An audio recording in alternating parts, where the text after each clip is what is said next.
परमेश्वर मांस को लहू सहित खाने के लिए क्यों मना करता है, या हम मांस को लहू सहित क्यों नहीं खा सकते? परमेश्वर ऐसा आज्ञा देता है कि हमें मांस को उसके लहू समेत नहीं खाना चाहिए।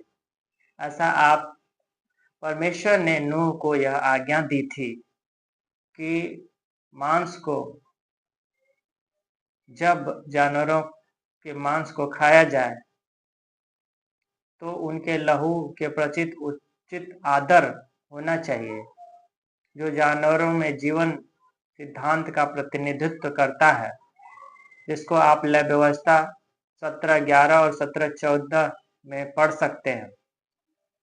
बाइबल ऐसा क्यों बोलती है? बाइबल में रक्त के विचार का महत्व इस बात से पता चलता है कि इस शब्द को कितनी बार इस्तेमाल किया गया।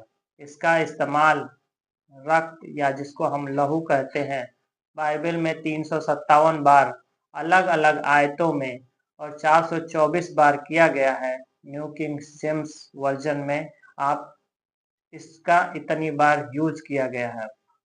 रक्त के प्रति सम्मान रहस्यवाद या अंधविश्वास पर आधारित नहीं है। रक्त का यानी लहू का इतनी बार क्यों यूज किया गया, इसका कोई रहस्य नहीं है और यह कोई अंधविश्वास की बात नहीं है, बल्कि ऐसा सिर्फ इसलिए है क्योंकि रक्त किसी भी प्राणी के जीवन का प्रतिनिधित्व करता है, उसके उसी प्राणी के जीवन को इंगित करता है, चाहे वह जानवर हो या इंसान। रक्त जब बहाया जाता है तो जीवन भी बहाया जाता है।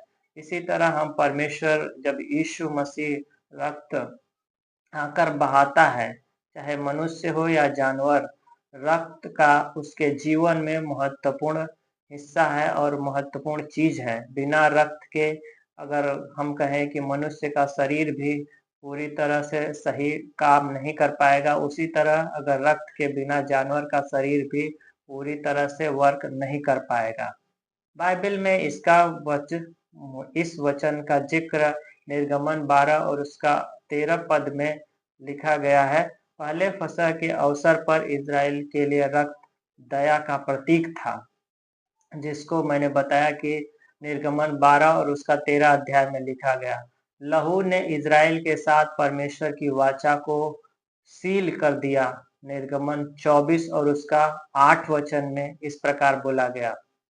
लहू इतना महत्वपूर्ण है कि निर्गमन 29 और उसका 12 पद में इस प्रकार लिखा है, लहू ने वेदी को पवित्र किया। निर्गमन 29 और 20 पद में इस प्रकार लिखा है, रक्त ने याजकों को अलग कर दिया। रक्त इतना महत्वपूर्ण है कि परमेश्वर ने लोगों के लिए यह प्रायश्चित किया। लहू ने नई वाचा को मुहरबंद किया, जिसको आप मत्ती 26 और उसका 28 पद में पढ़ सकते हैं। लहू, जब हम नए नियम में प्रवेश करते हैं तो लहू का क्या इंपॉर्टेंस है ये देखने को मिलता है।